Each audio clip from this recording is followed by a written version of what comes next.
Well, good afternoon, everybody.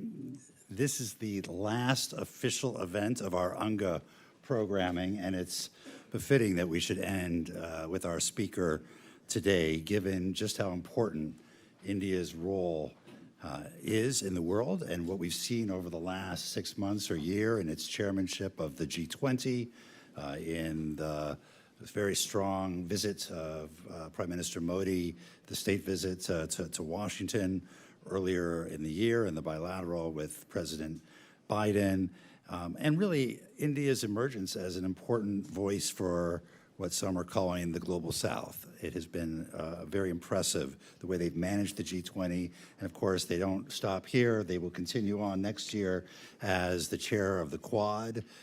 They're also chairing, I believe, the Shanghai Cooperation Organization. So all of their diplomatic muscle is being used. It was quite a remarkable G20 in that the Africa Union was added as a member of the G20. The India, Middle East, Europe Economic Corridor was agreed to, and there was very deft leadership by India in reaching an agreement at the end of all the countries there. With regard to U.S.-India relations, few people have been more central than our speaker today, Foreign Minister Jaishankar. He served as Foreign Secretary, Ambassador to the U.S., Ambassador to China. I understand you actually started your career at the embassy in Moscow, so you are particularly well positioned right now to deal with the range of challenges facing the international community. He was deeply involved in the negotiation of the U.S.-India Civil Nuclear Agreement back in 2005 and has been a worthy interlocutor, occasionally an opponent and a pugilist with us on various issues, including trade issues, but always a very strong partner throughout.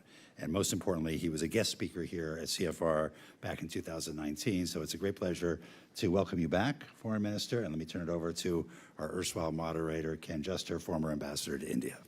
Okay, thank you very much, Mike, and welcome everyone. And it's a delight to have with us Minister Jaishankar. You have his bio in front of you.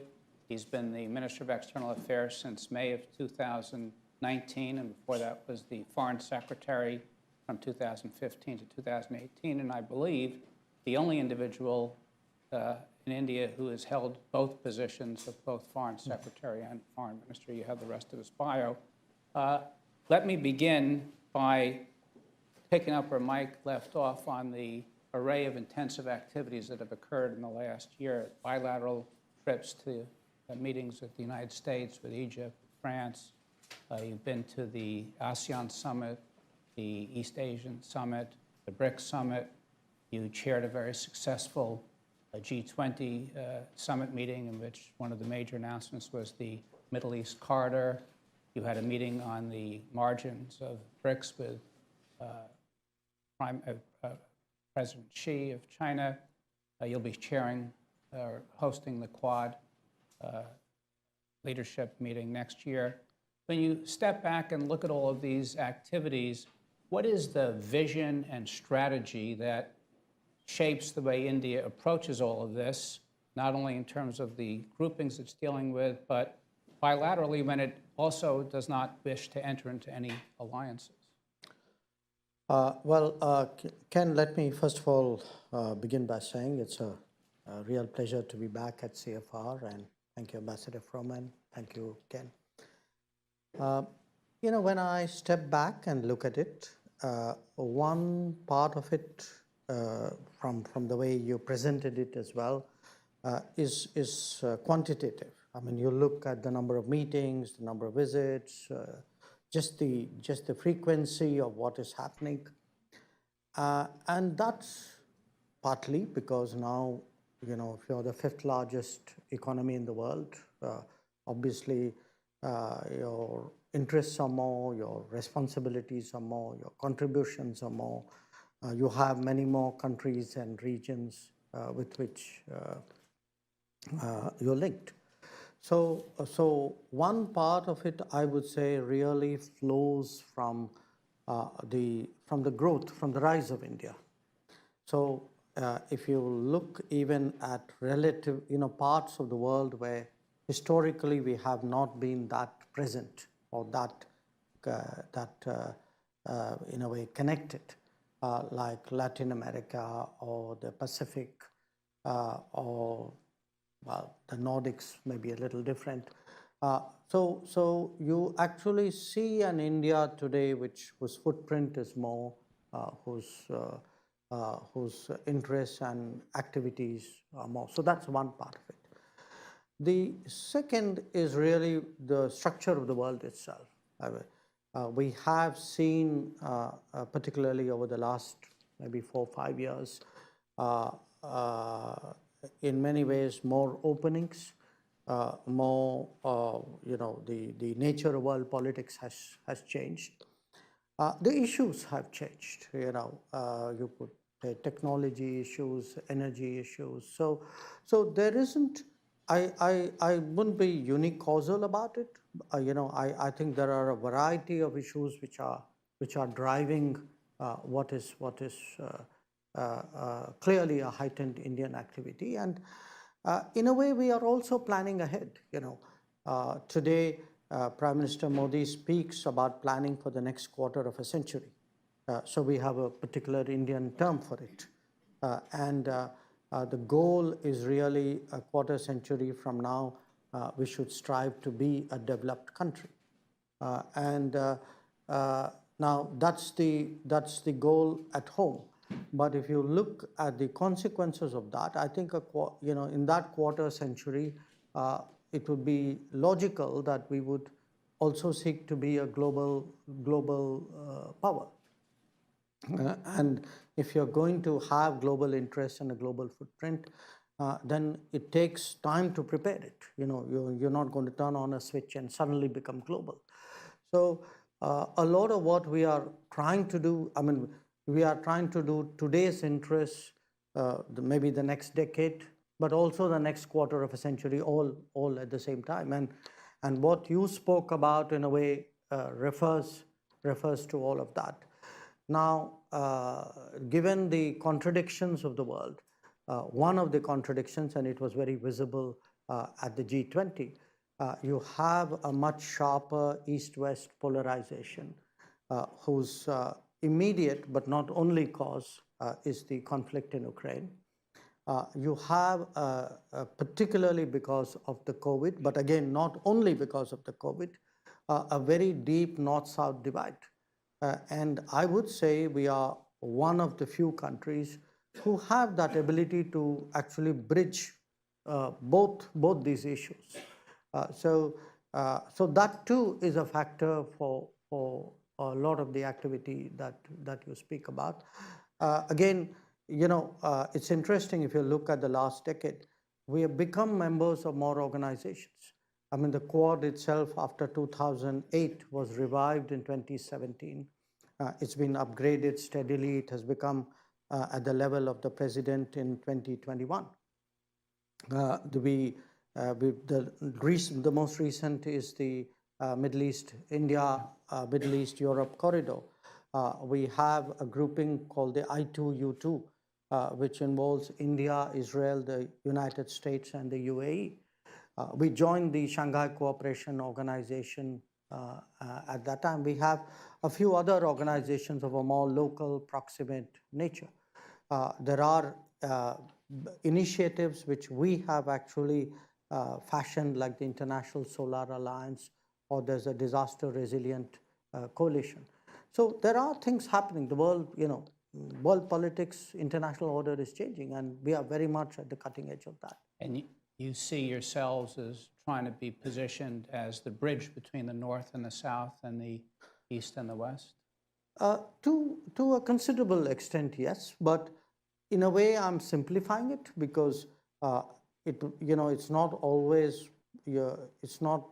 possible. It's not always desirable to necessarily stay in the middle.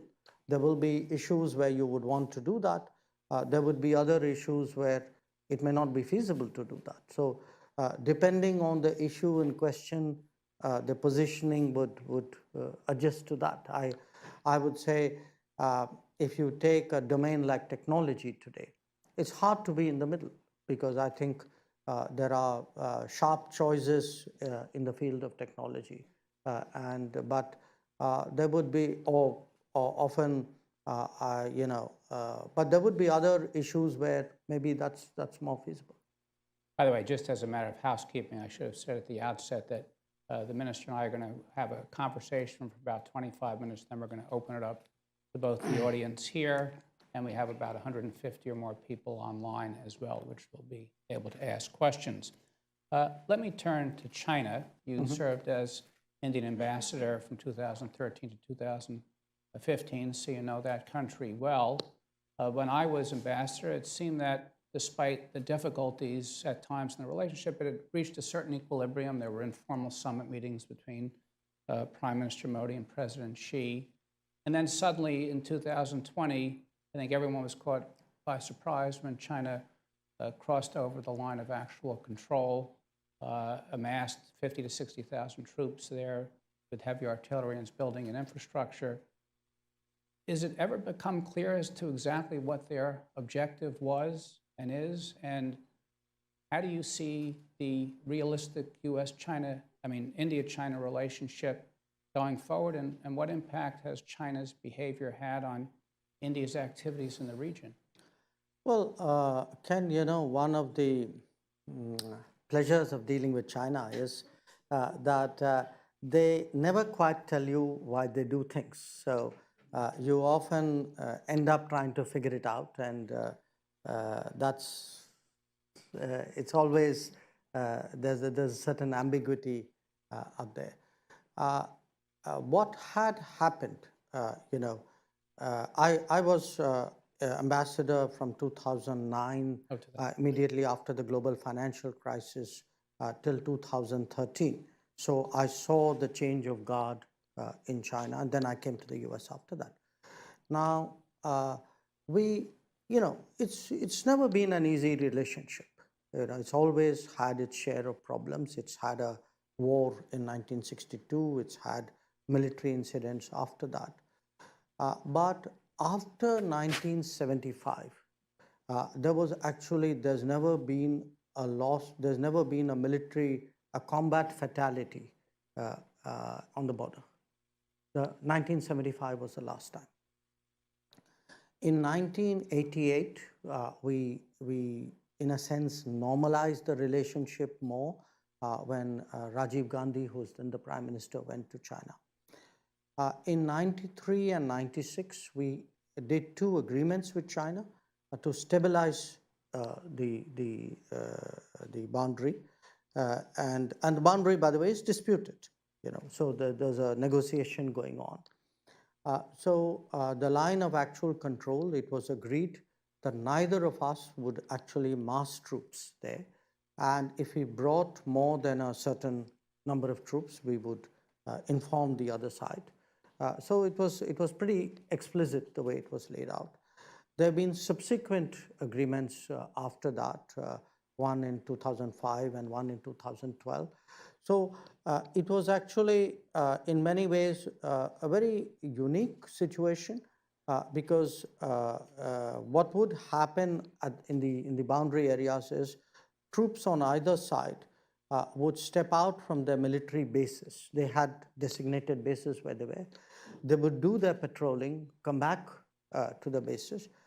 If they happened to intersect somewhere, there were very clear rules about how they would conduct themselves, and use of firearms was prohibited. So this is how it was from really till 2020. Now, in 2020, when we were in the middle of our COVID lockdown, at that time, China actually had managed to get the first wave of COVID behind them. We saw that Chinese troops in very large numbers were moving towards the line of actual control. Normally, I'm guessing now here, that it would have been very difficult when you are in the middle of a COVID lockdown, because our COVID lockdown was complete. I mean, the country, it was like a ghost city or cities. People, the airports were shut down, the railway was shut down. So in the middle of all of that, we actually had to mobilize and counter counter-deploy, which we did. And then we had a situation where we were understandably worried that the troops are now much too close. And we cautioned the Chinese that such a situation could create problems, and sure enough, in the middle of June in 2020, it did. So we had a clash in which 20 of our soldiers died. They claimed that 4 of their soldiers died. So that's one of those things we will never know. But the fact is that since now, during that period, after that actually, before that, during that, after that, I have been in regular touch with my counterparts. So other colleagues have spoken to their counterparts. At various points of time, the Chinese have given us different explanations. None of them are really tenable. And since then, we have been trying to disengage because both of us have a forward deployment ahead of our regular military bases. We have been partially successful out of whatever, maybe let's say 10 places. We would have resolved 7, 8 of these forward deployments. There are still some we were discussing. But the basic problem, which is a very large number of troops are massed on the border in violation of agreements, continues. Now, what it has done is it has completely, in a way, impacted the relationship because, it's very hard to try to be normal with a country which has broken agreements and which has done what it has done.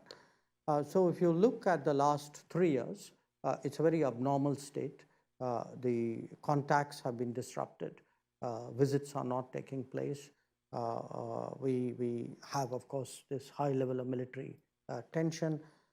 It has also impacted the perception of China in India. This perception was not positive in the 1960s and 70s because of the war we had in 62. But we had started to put that behind us when this has happened. So I think there's both an immediate issue as well as a medium-term issue, possibly longer than medium-term issue out there. And if you have really the 2 biggest countries of Asia, of the world, with that degree of tension between them, it has consequences for everybody else. Yeah. By the way, sorry, I had dates for your No, ambassadorship okay. when you were in the Sure, U.S. rather than China. Let me turn to China and Russia. As you know, in February of 2022, Putin and Xi issued a joint statement in which they said their relationship went beyond a traditional alliance and has no limits. Russia shortly thereafter invaded Ukraine, and the difficulties it's had in Ukraine, along with the economic sanctions, have created severe problems for the Russians and seem to make it increasingly dependent on China for political and economic support.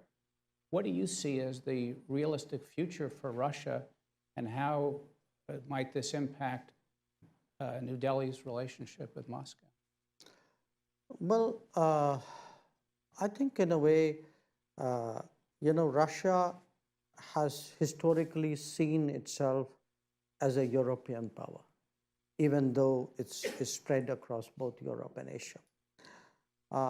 My expectation would be that the turn of the events, since 2022, would be because its relationship with Europe and with the West has been so severely disrupted, that Russia is actually turning to Asia and to other parts of the world, but primarily to Asia because that's where a lot of economic activity is, and it is also an Asian power, even though it has not always seen itself primarily as that.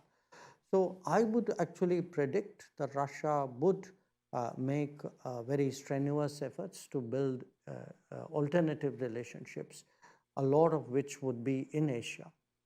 And this would reflect itself in economics, in trade, possibly in other domains as well. Now, I know that Russia, China would have a particular profile, a particular salience in this. But I would also say that, our own relationship with Russia has been extremely steady, since the mid-50s. And it's interesting if you look at the last about 70 years of world politics. US, Russia, China, Europe, Russia.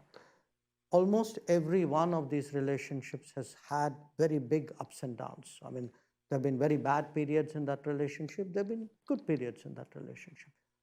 Ours has actually, the India-Russia relationship has actually held very, very steady. So we've had the Soviet period, the post-Soviet period, and part of it is that I think there is an understanding in both countries that as big powers in the Asian continent, there is a kind of a structural basis for having to get along, wanting to get along. And so we take great care to make sure the relationship is working. Let me turn to the U.S.-India relationship, which, as you know, has been on an upward trajectory for the last 20 plus years. The Prime Minister had a very positive state visit to the United States with new initiatives in defense cooperation, technology exchange, people-to-people relations, and otherwise. And yet one has to remember that India and the United States are not allies. They're strategic partners. India has, I think, a slightly different vision of a multipolar world than the U.S. vision for a world order. In addition, you have some in the United States that are concerned about domestic developments in India relating to religious freedom and other issues, and some in India who are concerned about the reliability of the United States overall. What do you see as the limits of the U.S.-India partnership, or are there no limits?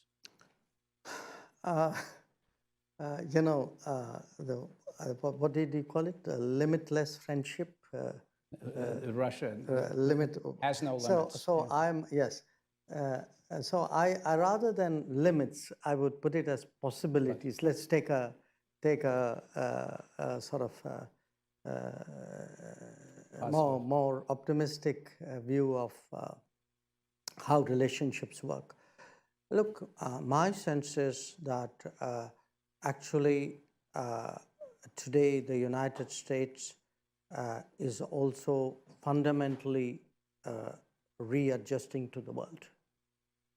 It's doing so partly, part of it is the long-term consequences of Iraq and Afghanistan, and that's one part of it. But I think that's only one part of it.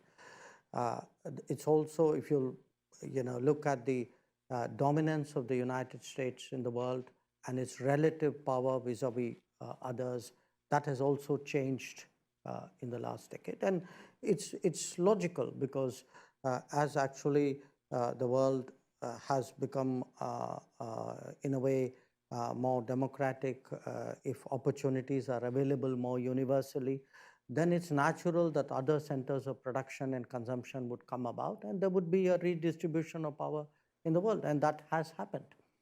So I would actually suggest to you, Ken, that in a way the United States, while it may not use that term, is adjusting to a multipolar world.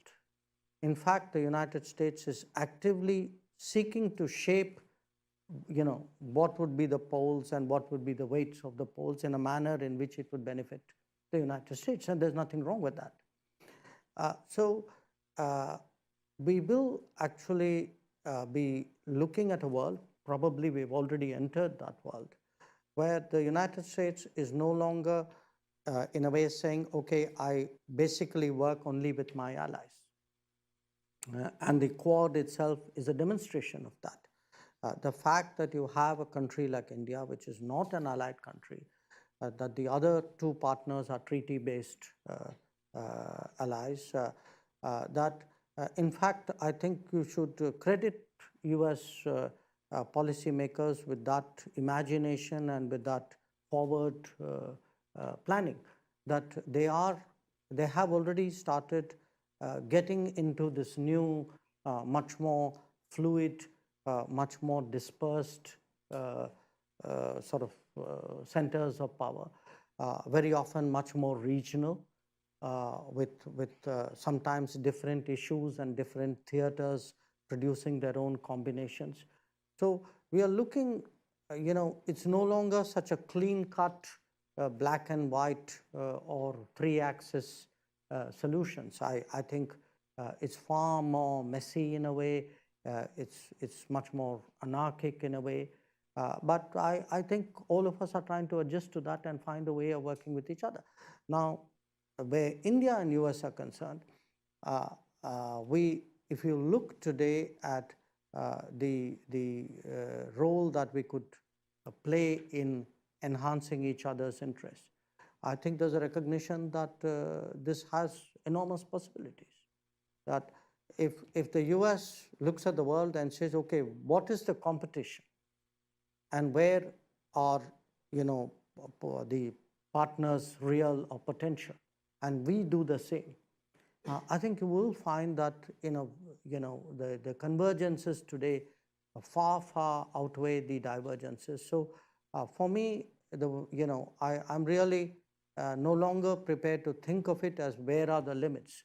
I would say really where all are the opportunities, and how much can we step on the gas, how much can we take it forward. And just look at the last, not even decade, look at the last 5 years. I mean, our security relationship has changed, our political relationship has changed. Look at the economic side. When Prime Minister Modi was here, you had so many, there were some really important technology agreements which were made. Look at the human linkages between our societies. So I think we've got a lot going for us. Okay, let me ask one last question, and then I want to open it up to the audience. I wondered if you had any comment on the recent allegations by Canadian Prime Minister Trudeau that agents of India, the government of India, are linked to the fatal shooting of a Canadian Sikh activist. Yes, I do have a comment. Okay. Can you share them with us? Sure. No, I'll share with you very frankly what we told the Canadians. One, we told the Canadians that this is not the government of India's policy. Two, we told the Canadians saying that, look, if you have something specific, if you have something relevant, let us know. We are open to looking at it. So, but to understand the context of it, in a way, because the picture is not complete without the context in a way, you also have to appreciate, Ken, that in the last few years, Canada actually has seen a lot of organized crime, relating to, the secessionist forces, organized crime, violence, extremism. They're all very deeply mixed up. So, in fact, we have been, talking about specifics and information. We have actually been badgering the Canadians. We've given them a lot of information about organized crime leadership, which operates out of Canada. There are a large number of extradition requests. There are terrorist leaders who have been identified. So do understand that there is an environment out there. So that is important in a way to factor in. If you have to understand what is going on out there. And our concern is that, it's really been very permissive because of political reasons. So we have a situation where actually our diplomats are threatened, our consulates have been attacked, and often comments are made about, there's interference in our politics. And a lot of this is often justified as saying, well, that's how democracies work. But if there are specific pieces of evidence that they provide, the government of India will cooperate with them in terms of I mean, look, following up. if somebody gives me something specific, it doesn't have to be restricted to Canada. But if there's any incident which, is an issue, and somebody gives me something specific as a government, I would look at it. Of course, I would look at it. Okay, let me open it up to the floor for questions both here and for those online. If you could state your name and affiliation when asked, that would be great. Okay, first, the individual in the back there. Hello, my name is Daniel Block. I am an editor at Foreign Affairs. I actually want to follow up with something you said at an India Today event a while ago. You were asked about India's downgrading in Freedom House and VDEM and other democracy scores. And the journalist asked you, quote, how do you see this play itself out in terms of how India is being perceived by the world and these new reports? In your response, you said, quote, it is hypocrisy. I thought you were supposed to ask me a question. I am asking you a question. It is hypocrisy. We have a self-appointed custodians of the world who find it difficult to stomach that someone in India is not looking for their approval, is not willing to play the game they want to play. That doesn't actually answer the journalist's question. So I want to ask you again, are you concerned that perceived democratic backsliding in India is going to undermine its efforts to become a rising power in the world? And by the way, let me just add, this meeting is on the record, so both the questions and the No, answers. I think it answers the question if you would be objective enough to understand it. I think it says very clearly that the people who are writing these reports have a strong bias. Often they distort facts. There are, many of these reports are actually riddled with inaccuracies.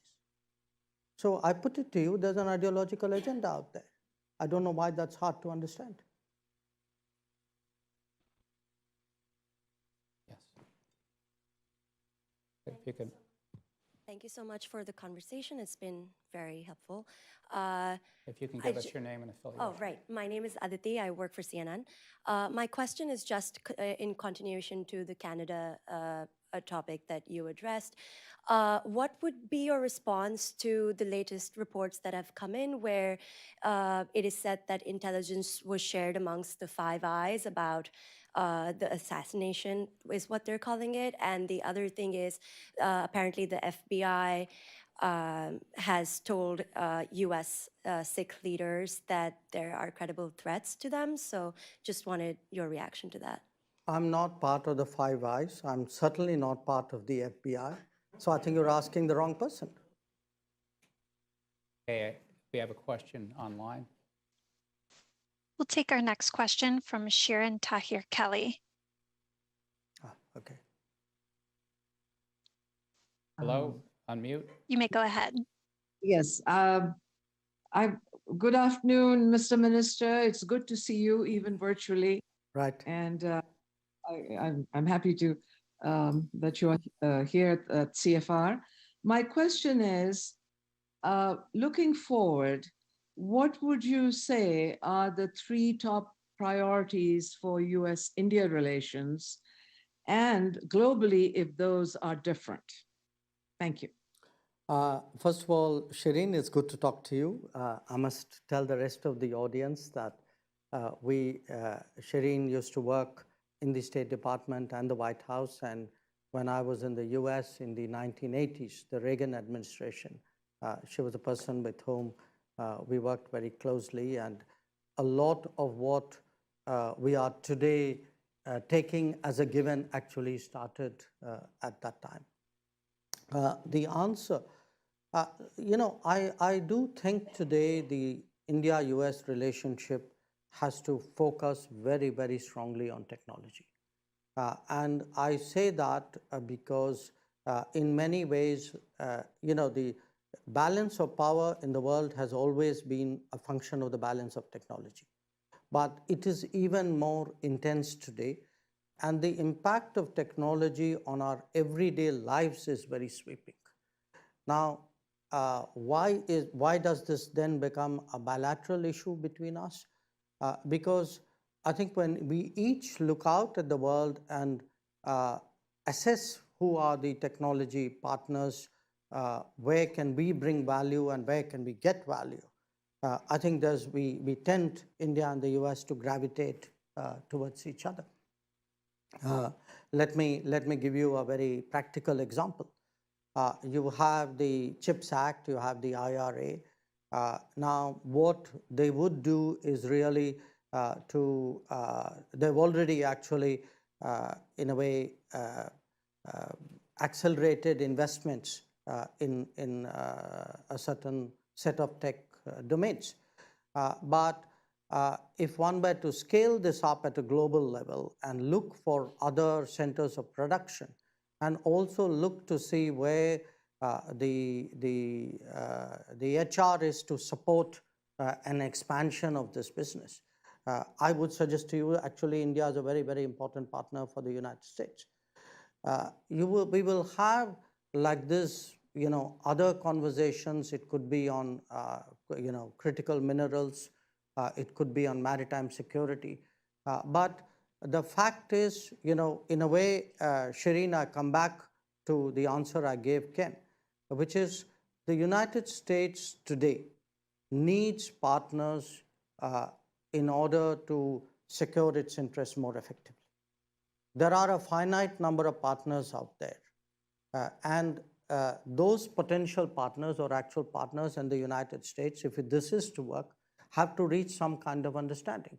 Now, when we look from the Indian perspective of the world, and again, at the big, at the top league, you can say there are an even more finite list of countries who would be your partners.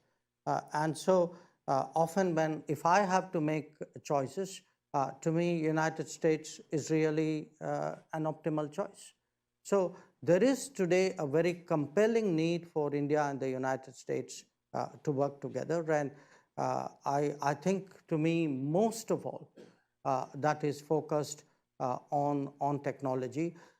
A big part of it, I would say, would also be a spillover into defense and security. A third part of it would actually be politics.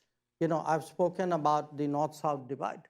The fact is, today, the global South is very distrustful of the global North, the developed countries. They've had a very hard time in COVID. So it's useful for the US to have partners who frankly think well of the US and speak well of the US, often behind your back. Yes.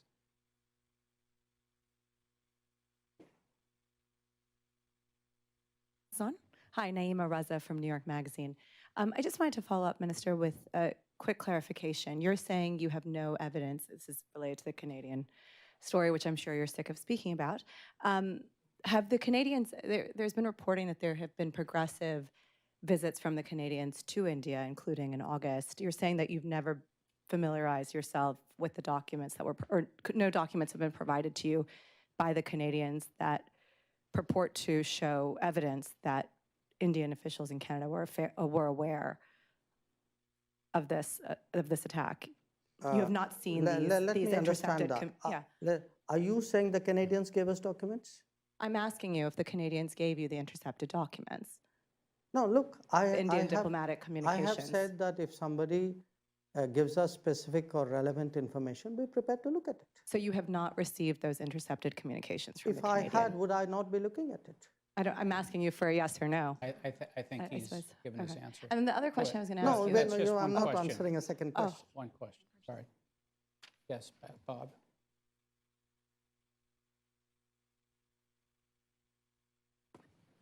Thank you. Bob Hormats, former government official and former colleague of Ken's. Thank you very much for a very thoughtful presentation. I would be very interested in your thoughts on what the Chinese are doing or planning to do in the Indian Ocean. If you look at the Indian Ocean, the Chinese used to call it the string of pearls. We wouldn't necessarily use the same term. It's a very benign one. But if you look at what's going on, there's a base in Djibouti. There's certainly a lot more activity in Sri Lanka. There's a lot of activity in Gwadar. There's a lot more Chinese activity in Myanmar. And then, of course, in the Pacific Islands, that go through the Straits or around the Straits of Malacca. So the question I have is, what do you see the Chinese motive as being in this? Is it purely commercial? Is it establishing commercial relations, but also establishing the basis for a greater degree of security presence? And if the latter, what do you recommend or think the Quad ought to do, if anything, to be sure that the power or the balance of power does not shift in a way that's adverse to India or the United States? Let me first say that pearls look benign unless you ask the oysters. So they may have a slightly different perspective. Be so happy with the pearls. But the point is, yes, if one were to look at the last 20, 25 years, there's been a steady increase in the Chinese naval presence and activity in the Indian Ocean. But there's been a very sharp increase in the size of the Chinese Navy. So when you have a very much bigger Navy, I mean, that Navy is going to be obviously visible in terms of its deployment somewhere. I guess when you come out of the east coast of China, you either go into the Pacific or you turn westwards and come into the Indian Ocean. Now, in our own case, we have seen Chinese port activity, port building. You mentioned Gwadar. There's a port called Hambantota in Sri Lanka. There are a few others. Now, in many cases, I would say, looking back, maybe the governments of the day, the policymakers of the day, perhaps underestimated the importance of this and how these ports could work in future. Each one is a little unique in a way, and certainly, we obviously do watch, many of them very carefully for any security implications that they have for us. So, from an Indian point of view, I would say it's very reasonable for us to try and, to not try and prepare, to actually prepare for a far greater Chinese presence than we have seen before. Now, when I say that, I also make one other point, which is it's not, maritime concerns are not necessarily today between two countries. There are maritime issues there for countries to deal with. I mean, if you look at maritime threats, a lot of, threats of piracy, of smuggling, of terrorism. If there is no authority, no monitoring, no force out there to actually enforce the rule of the law, it's a problem. And the fact is, again, I'm in a sense coming back to that theme. If one looks at what historically used to be the American presence in the Indian Ocean, it is much less so today. So what it has done is it has left gaps. And it has left gaps at a time when threats have actually increased, because the problem forces, in a way, the problem people actually are much more technologically adept than they were before. So, I don't really see the Quad necessarily as a grouping which is meant, it's to me a bit old-fashioned to make it point towards another country. I think there are global commons there to be safeguarded. I think there are concerns out there which are better addressed if the Quad countries work together. In fact, I would even give you the example of something like HADR.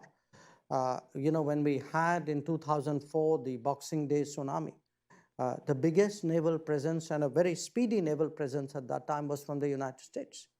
Now, I'm not sure if, God forbid, something happens today, that we're going to see a repetition of that. So times have changed, force levels have changed, capabilities have changed, and certainly in those that have gone up, China is one of them. But it's, there are countries with which we work, and there are countries with which we don't, or we work less. And I think you can see that. Let's go to the next question online. We'll take our next question from Akshaya Kumar. Hello, Minister Jaishankar. Thank you for your time here with me. I'm Akshaya Kumar with Human Rights Watch, and I had a question about Manipur in particular. We want to know what your government is doing to address the divisive politics that's leading to attacks on minorities there. You have said that the comments from 18 independent UN experts who expressed concerns about Manipur were presumptive and misleading. However, it took 3 months before Prime Minister Modi spoke out on the issue. So instead of acknowledging that entire communities have been devastated, isn't it wrong that local officials, including the Home Minister and the Chief Minister of Manipur, are blaming the violence on infiltrators? What is the way the center will take forward this issue at this time? So you're giving me a question or an answer or both?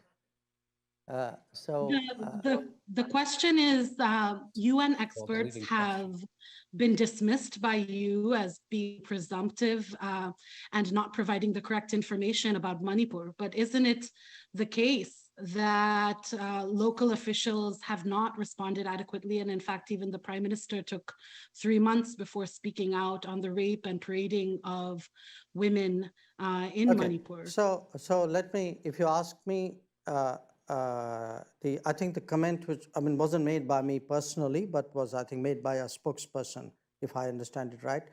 Was that comment correct? My answer to you would be yes. If you ask me, what is happening today in Manipur, I think one part of the problem in Manipur has been the destabilizing impact of migrants who have come. That's one aspect of it. But there are also tensions which obviously have a long history which precede that. And today, I think the effort is on the part of the state government and the union government to find a way by which, a sense of normalcy returns, that arms which were seized during that period are recovered, that there is an adequate law and order enforcement out there so that incidents of violence don't happen. Okay, questions? Yes. Good to see you, Mr. Minister. Ramakrishna from the Woods Hole Oceanographic Institution. Congratulations on a very successful G20 and what you had done in taking that to the entire country is quite remarkable, something that has never been done before. The question is, given the leadership role that you have played as part of G20, as part of the Global South, one of the big challenges facing the world now is climate change. Mm-hmm. And the divide that you spoke of eloquently is well taken. What is India's role in bridging that? And what further, you talked about the International Solar Alliance, et cetera, but what further things can India do to bring the South and North together? Thank you. Well, we have done the New Delhi G20 summit. We are heading towards the COP28 at the end of November, early December. Clearly this issue has become even more topical, though it's something which is always very, very high in everybody's priority. Look, I think the bottom line problem today is the fact that there's a very visible paucity of resources and terms on which resources are available. So it's part of it is access to finance and the terms of access as well for green development to happen. So one of the themes which the G20 focused on was something called the Green Development Pact. Now, again, here we are talking about further development which is more climate friendly. But sustainability itself is under threat. I mean, you've seen the UN report on the SDG, the Midway status report on the SDG. The fact is COVID has taken a tremendous toll on the ability of the developing world to progress on the SDG pathway. So I would say today one of the key issues is how do we generate the resources really to deal with green technology, green development? Because with each passing year, the technology options are growing. There's a lot of things are today viable which they were not even 2, 3, 5 years ago. So in the past, we often had a problem that we didn't have a solution. Today we have a solution. The issue is to scale it up, to spread it out, to make it affordable, and only if it is affordable is it really accessible.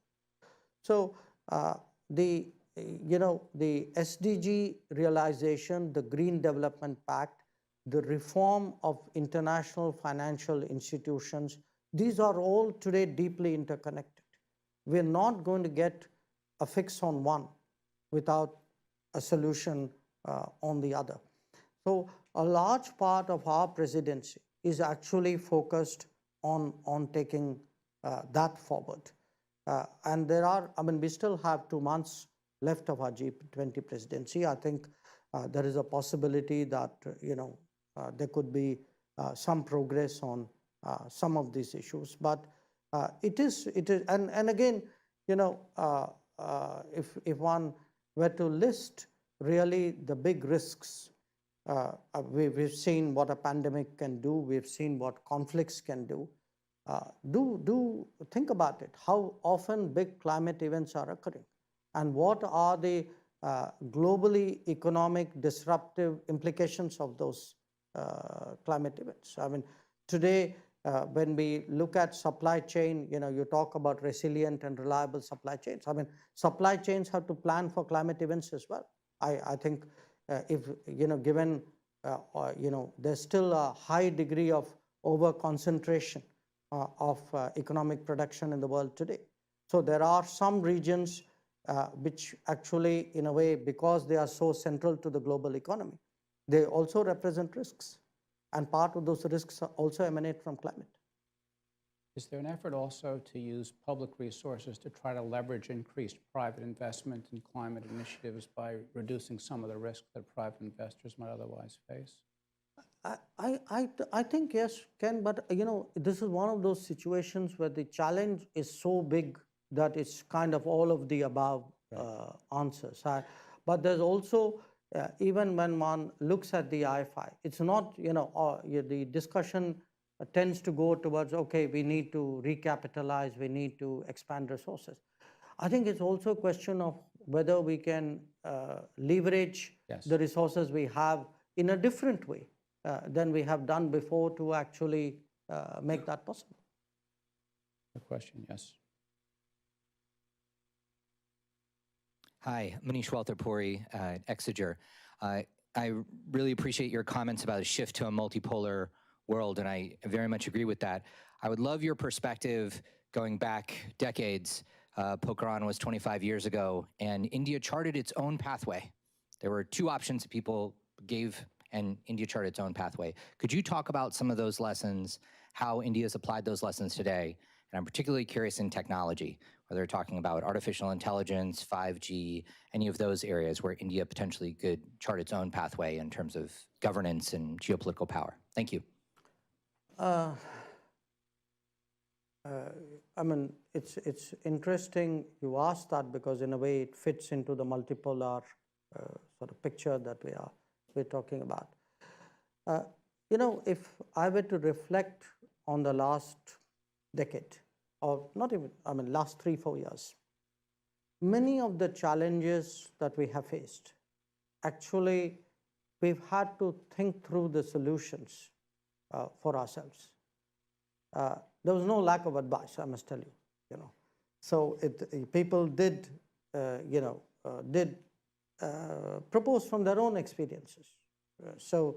But I think a country of the scale and complexity of India has to often assess its situation and dig into its own experiences and DNA to come up with the right answers. I can give you very, very different examples in this, an independent pathway. I go back to the COVID period, and when the COVID first hit us, frankly, we had virtually no infrastructure really to deal with it. In a way, no part of the world did, but we had even less because our health infrastructure was less developed. And yet, in terms of creating an infrastructure under stress, in terms of pushing for both manufacturing and inventing vaccines in India, using a digital backbone to carry out a mass-scale vaccination exercise, I think was a very unique way of dealing with it. I mean, if you looked at actually our percentage of people vaccinated, the speed at which it was done, and the fact that we actually are a very complex landscape, we would have been a much harder place to vaccinate than a lot of other countries. Now, again, during that period, you had this debate around the world. What do you do with your economy at that time? A lot of countries went in for pump priming. There were countries who actually thought that supporting businesses was one way of mitigating the problem. And probably in their situation, it made sense.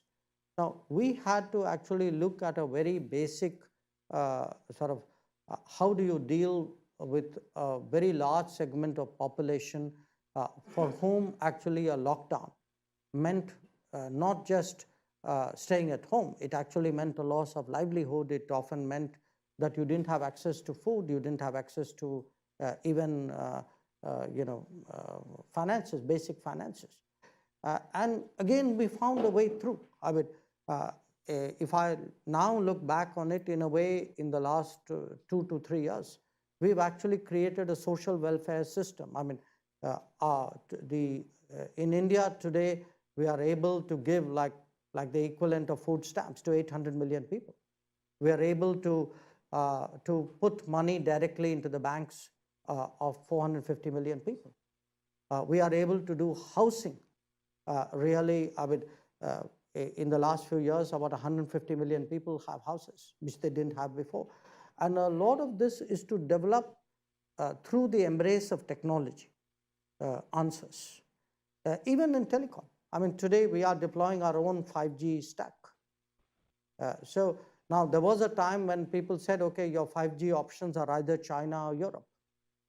Now we have, perhaps to our own surprise, actually proven that we are capable of devising and deploying our own 5G technology. So whether it is development, whether it is security, whether it is choices, policy choices, maybe on climate action, or on food security, on energy. So I think it's important for a country like India to think through for itself. I'm not saying that other people's experiences don't matter. They do. We are also, we are very, very active and open to best practices around the world. We think every day you learn something from somebody. But at the end of the day, we have to think through for ourselves, which means you got to have that mindset that you need to find your own solutions. And I think that's one of the differences today in India. We speak today of self-reliant India. A lot of people mistake it for economic protectionism. Actually, This is a time when we are very active, inviting foreign investment, seeking foreign technology. We actually have incentive schemes, in areas like semiconductor. But what we want them to do is to come collaborate with us, but do it in a way on our terms and on our strategic kind of pathway, rather than make us a part of their strategy. Well, I wish we could go on further, but unfortunately, we've reached the end of our hour. So thank all of you very much for joining us, and thank you tremendously, Minister Jaishankar, for your presentation. And transcript of the proceedings today posted on the CFR website. Thank you.